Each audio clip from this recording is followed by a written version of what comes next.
Olá, tudo bem? Seja muito bem-vindo à nossa próxima fase desse e expressivo e continuado tema que é a leitura bíblica. A partir de agora, você já tem um contexto extraordinário, biblicamente falando, de como fazer uma leitura producente. Porém, essa leitura precisa ser dividida dentro de uma compreensão.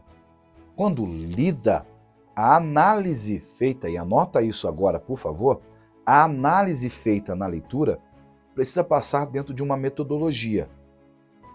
Os três tipos de leitura que eu te passei, ok? Precisam passar dentro de uma metodologia. Qual é?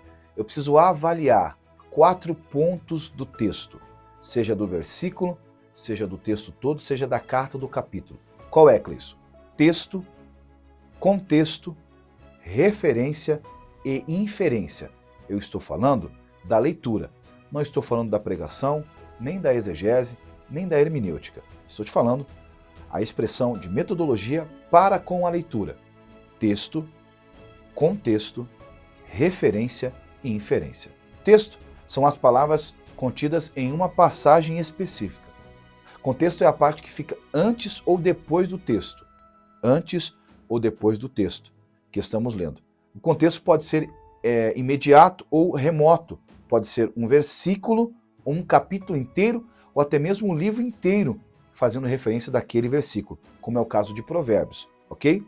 O contexto pode ser imediato ou remoto. Ele pode ser um versículo, ou um capítulo, ou até mesmo um livro inteiro, dando a expressão acerca de um único versículo. O que é referência, Cleison? É a conexão direta entre o determinado assunto, indicando outros personagens bíblicos que abordam o mesmo assunto. Ok?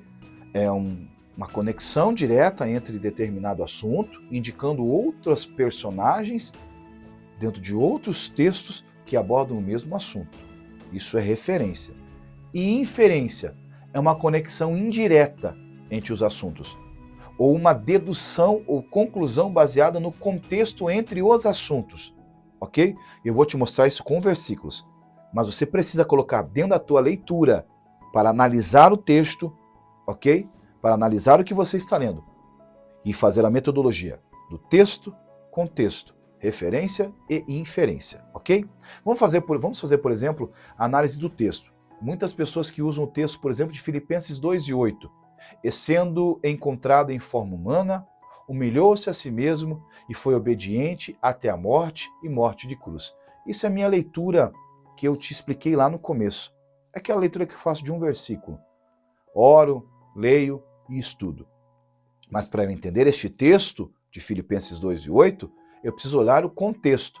Aonde está o contexto, Cleison? O versículo é o 8, mas o contexto está no versículo 5 ou 7, que diz assim, ó: seja a atitude de vocês a mesma de Cristo Jesus, que embora sendo Deus, não considerou que o ser igual a Deus era algo que ele deveria apegar-se, mas esvaziou-se a si mesmo, vindo a ser servo, tornando-se semelhante aos homens. Esse é o contexto anterior.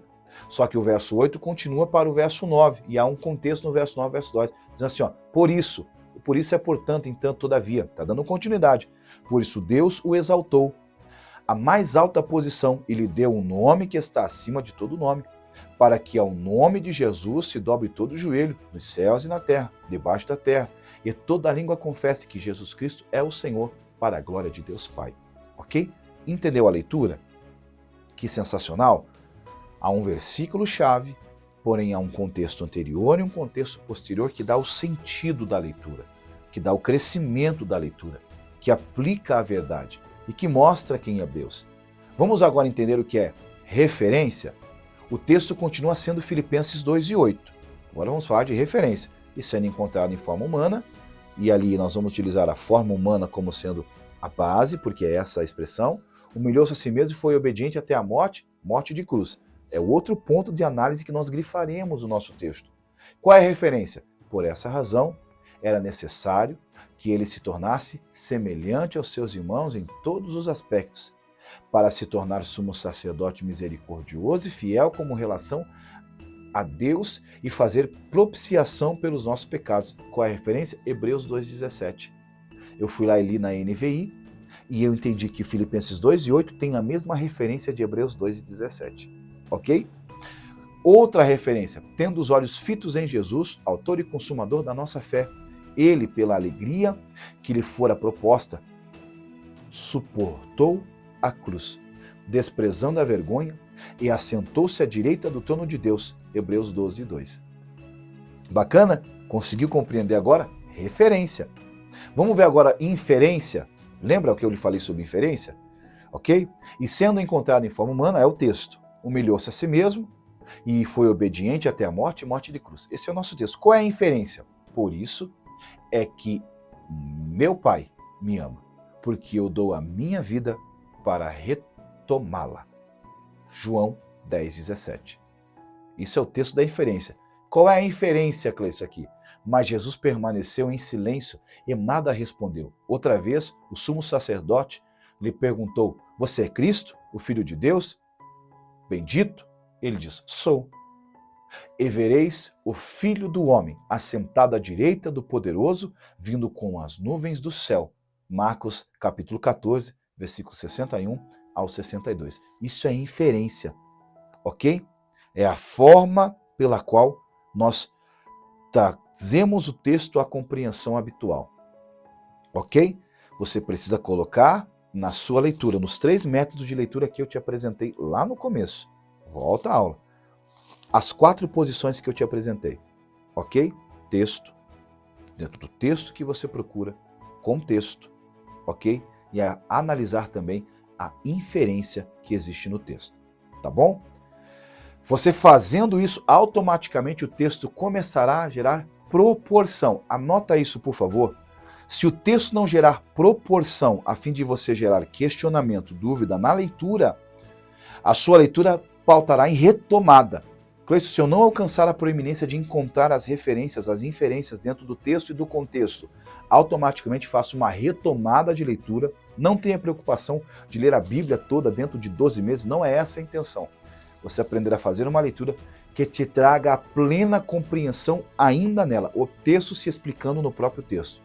Texto, contexto e inferência. Referência, ok? Quando você fizer isso, faça com cuidado. Se for necessário, faça mais de uma vez e automaticamente você vai descobrir algumas coisas que nós vamos conversar na sequência, tá bom?